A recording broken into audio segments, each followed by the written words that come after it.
കവളം മടലിൻ്റെ വീർത്ത ഭാഗത്ത് 2 കമ്പ് അടിച്ച് നാട്ടി അതിൽ ഒരു കയറ് കെട്ടിയിട്ട് കാളയാണെന്നും പറഞ്ഞ് വലിച്ചുകൊണ്ട് നടക്കുന്നു. കൊച്ചുകുട്ടിയുടെ ഭാവനയെ വളർത്താൻ വളരെയധികം സഹായിക്കുന്നുണ്ട്.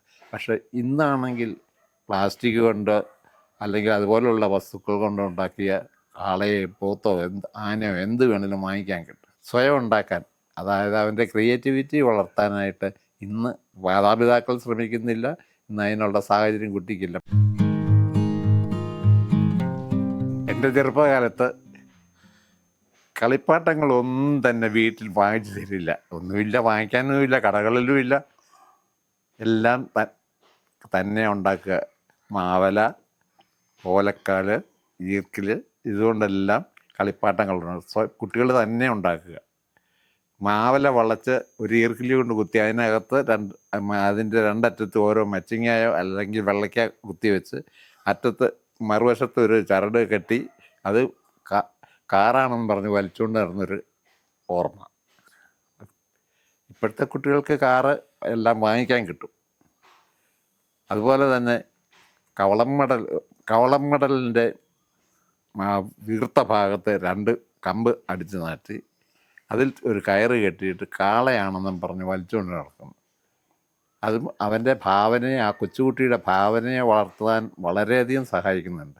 പക്ഷെ ഇന്നാണെങ്കിൽ പ്ലാസ്റ്റിക് കൊണ്ട് അല്ലെങ്കിൽ അതുപോലുള്ള വസ്തുക്കൾ കൊണ്ടുണ്ടാക്കിയ കാളയെ പോത്തോ ആനയോ എന്ത് വേണമെങ്കിലും വാങ്ങിക്കാൻ കിട്ടും. പക്ഷേ ആ കുട്ടിക്ക് അങ്ങനെ ഒരെണ്ണം ഉണ്ടാക്കി സ്വയം ഉണ്ടാക്കാൻ, അതായത് അവൻ്റെ ക്രിയേറ്റിവിറ്റി വളർത്താനായിട്ട് ഇന്ന് മാതാപിതാക്കൾ ശ്രമിക്കുന്നില്ല.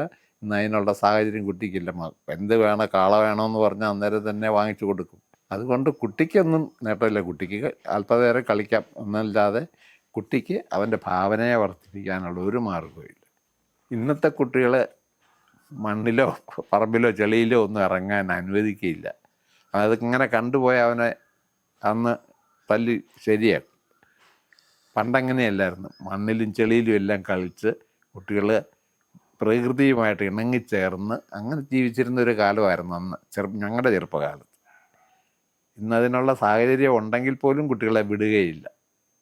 എല്ലാം കുട്ടികൾക്ക് കളിക്കാനോ ചെളിയിലിറങ്ങാൻ ഇഷ്ടമില്ലാത്ത കുട്ടികൾ ആരും ഇല്ല. വെള്ളത്തിൽ നീന്താൻ അറിയാവുന്ന കുട്ടികൾ വളരെ ഞങ്ങളുടെ ചെറുപ്പകാലത്ത് വെള്ളം പൊങ്ങുമ്പോൾ ഞങ്ങളെല്ലാം വെള്ളത്തിലിറങ്ങി നീന്തും, കുളിക്കും. അതുപോലെ തന്നെ വാഴപ്പിണ്ടി വെട്ടി ചങ്ങാടം ഉണ്ടാക്കി അതിൽ കൂടെ ഇങ്ങനെ തുഴഞ്ഞു നടക്കും. ഇന്ന് ഇതെല്ലാം കണ്ട് അതിശയിച്ച് നിൽക്കാനേ ഇന്നത്തെ കുട്ടികൾക്ക് കഴിയുള്ളൂ. സ്വയം ഒന്നും ചെയ്യാൻ അവർക്ക് കഴിയില്ല. ഞാൻ വോളിബോളിൽ പഠിക്കുന്ന കാലത്ത് ഒരു കഞ്ഞിക്കുഴി തിരുവാതുക്കൽ എന്നും പറഞ്ഞ ഒരു ബസ് അതിലേ ഓടും. പിന്നെ കുമളിക്കുണ്ട് അതിലേ ഓടെ. പുതുപ്പള്ളിക്ക് ബസ്സുകളും കുറവാണ്. കാളവണ്ടിയായിരുന്നു കൂടുതലും. സാധനങ്ങളൊക്കെ കൊണ്ടുവരുന്നത് കാളവണ്ടിയല്ല. ഞാൻ നന്നായിട്ട് ഓർക്കുന്നു. എന്ത് കാളവണ്ടിയായിരുന്നു. പാമ്പാടി, കൂരോപ്പട, മണ്ണർകാട്, ആ പുതുപ്പള്ളി നിന്നെല്ലാം കാളവണ്ടികളാണ് വരുന്നത് ഇങ്ങോട്ട് സാധനങ്ങൾ മാർക്കറ്റിൽ. നമ്മുടെ റെയിൽവേ ലൈനൊക്കെ ഞാൻ അവിടെ പഠിക്കുമ്പോഴാണ് ഉണ്ടാകുന്നത്. അവിടെ കുറേ പ്ലാന്റേഷൻ്റെ തൊട്ടിപ്പുറത്ത് ആ ഓവർ ബ്രിഡ്ജില്ലേ, അതിന് മണ്ണെടുക്കുമ്പം മണ്ണിടിഞ്ഞു വീണ് എത്രയോ 16 തൊഴിലാളികൾ മരിച്ചെന്നാണ് എനിക്ക് തോന്നുന്നത്. അവിടെ ബോർഡ് വെച്ചിട്ടുണ്ട്. എണ്ണം എനിക്ക് ഞാൻ ഓർക്കുന്നില്ല എത്ര പേര് മരിച്ചത്. അന്ന് അവിടെ ഇത് വെട്ടിക്കഴിഞ്ഞാൽ അപ്പോൾ കേക്കാർ റോഡ് മുറിഞ്ഞു പോയില്ലേ.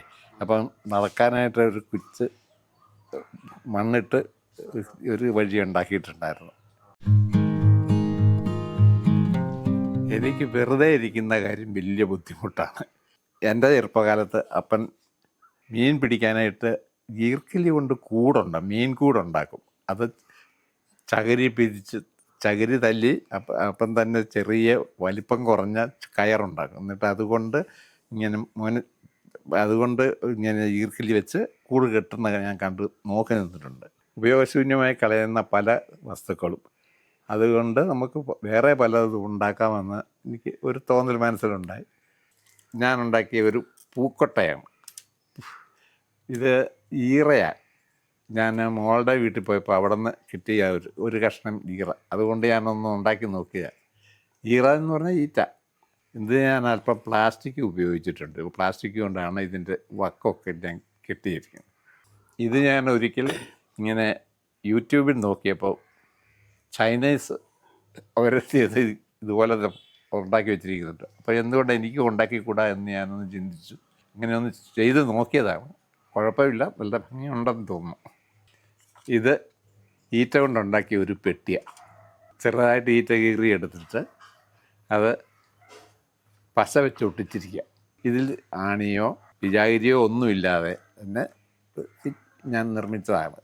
ഇതുപോലുള്ള ഈ ഈറ്റ കൊണ്ടുള്ള അനേകം എണ്ണം ഞാൻ ഉണ്ടാക്കി. മക്കളും കൊച്ചുമക്കളും കൂട്ടുകാരും എല്ലാം വന്ന് പെറുക്കിക്കൊണ്ട് പോയി. ഈറ്റയല്ലാതെ ഞാൻ ചിരട്ട കൊണ്ടുണ്ടാക്കി പലതും ഉണ്ടാക്കിയായിരുന്നു.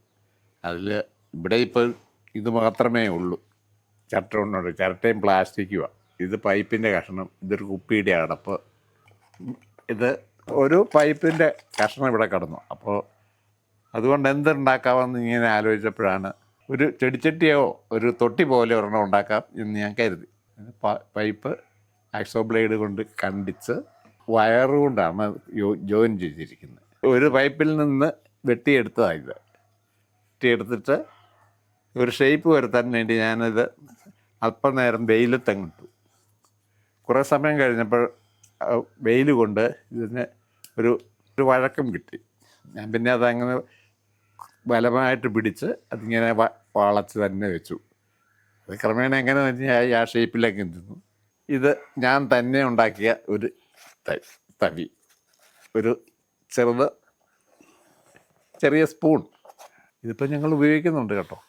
ഇത് കണ്ടോ, ഞങ്ങൾ ക്രിബ് ഉണ്ടാക്കാനായിട്ട് മേടിച്ച ചെടിയാണിത്. പ്ലാസ്റ്റിക് ആയതല്ല. അത് ഉപയോഗിച്ചതിൻ്റെ ബാലൻസാണ് ഈ ഇരിക്കുന്നത്. അന്ന് ഉപയോഗിച്ചതിൻ്റെ ബാലൻസ് അത് കളയാതെ ഞാൻ എടുത്ത് വെച്ചിരുന്നു. ചുമ്മാ ഇരുന്നപ്പം തോന്നി ഇതുകൊണ്ട് ഇങ്ങനെയൊന്നും ഉണ്ടാക്കി നോക്കാമെന്ന്. ഒരു കാർഡ്ബോർഡ് കഷ്ണത്തിലേക്ക് ഞാൻ ഈ ചെടികളെല്ലാം ഇതുപോലെ ഒട്ടിച്ചു. എന്നിട്ട് അത് ഒരു മൾട്ടിവുഡിൻ്റെ പുറത്ത് ഒട്ടിച്ചു വെച്ചു. പിന്നെ കടലാസ് വെട്ടിയാണ് ഈ വീടുകളൊക്കെ ഉണ്ടാക്കിയത്. ക്രിബിന് വേണ്ടി വാങ്ങിച്ചു വെച്ചിരുന്ന കടലാസിൻ്റെ ബാക്കി കൊണ്ടാണ് ഈ ഓട് പോലെയുള്ളതെല്ലാം ഞാൻ ഉണ്ടാക്കി. ഇതെല്ലാം കടലാസ് തന്നെയാണ്. ഇതെല്ലാം ഒരു നേരം പോക്ക്.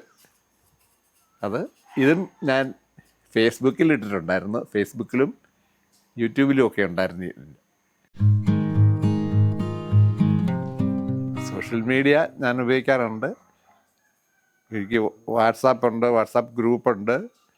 ഇതിലൂടെ ഫ്രണ്ട്സുമായിട്ട് സംവാദിക്കാറുണ്ട്.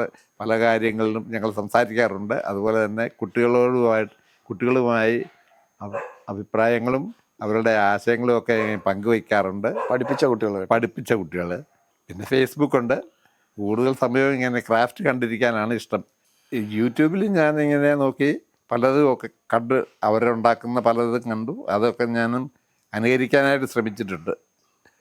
ഇങ്ങനെ വെറുതെ സമയം കളയാതെ പ്രകൃതിയോട് ഇണങ്ങിച്ചേർന്ന് നമുക്ക് ചെയ്യാവുന്ന കാര്യങ്ങൾ ചെയ്യുകയും അതുപോലെ തന്നെ നമ്മുടെ കഴിവുകളെ, നമ്മുടെ ഉള്ളിൽ പല കഴിവുകളും ഉണ്ട്, ആ കഴിവുകളെ ഒന്ന് വളർത്തിയെടുക്കാനും കിട്ടുന്ന സമയം ഉപയോഗിക്കണമെന്ന് ഒരു അപേക്ഷയുണ്ട് നിങ്ങളോട് എല്ലാവരോടും.